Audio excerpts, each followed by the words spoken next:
குழந்தைகளே, நாம இப்போ திருட்டு நரியும் புத்திசாலி முயலும் அப்படிங்கிற கதையை பார்க்கலாமா?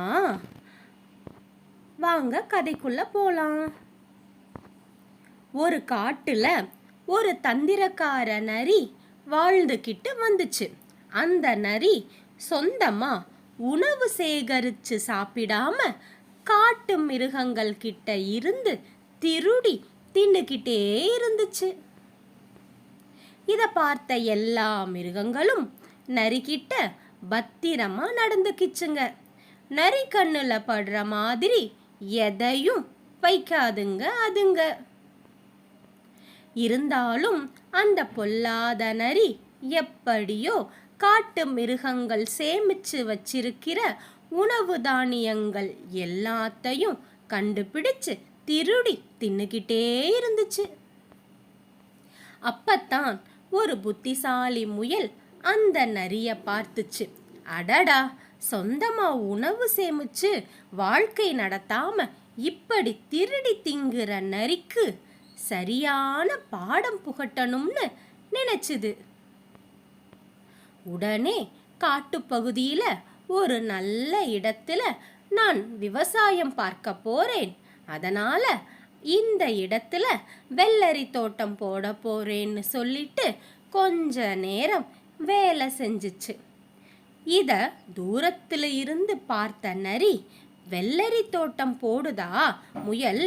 அப்ப கொஞ்ச நாள் கழிச்சு நமக்கு சரியான தீனி இருக்குன்னு நினைச்சுக்கிட்டு தினமும் அங்க வந்து வெள்ளரி காய்ச்சிடுச்சான்னு பார்த்துக்கிட்டே இருந்துச்சு.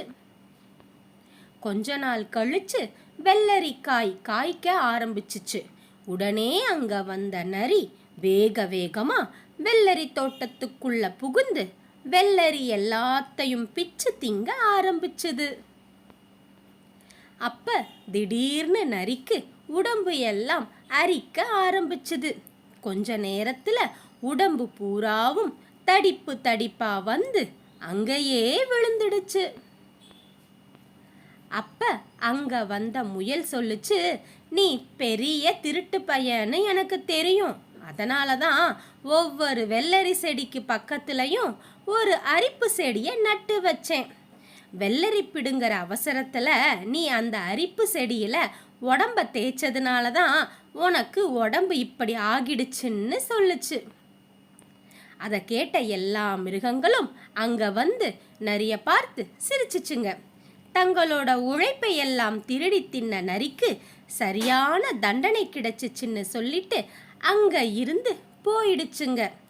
உழைச்சு சாப்பிடாம அடுத்தவங்க பொருளை திருடி தின்ன அந்த நரிக்கு யாருமே உதவ வரல. அப்பதான் இத்தனை நாள் தான் செஞ்ச தப்புக்கு எல்லாம் சரியான தண்டனை கிடைச்சதுன்னு நினைச்சு திருந்தி வாழ ஆரம்பிச்சுது அந்த நரி. இந்த கதையோட நீதி என்ன தெரியுமா குழந்தைகளே? அடுத்தவர்கள் உழைப்பை திருடி வாழ்க்கை நடத்தக்கூடாது. என்ன குழந்தைகளே, சரிதானே? மீண்டும் சந்திப்போம் அடுத்த கதையில.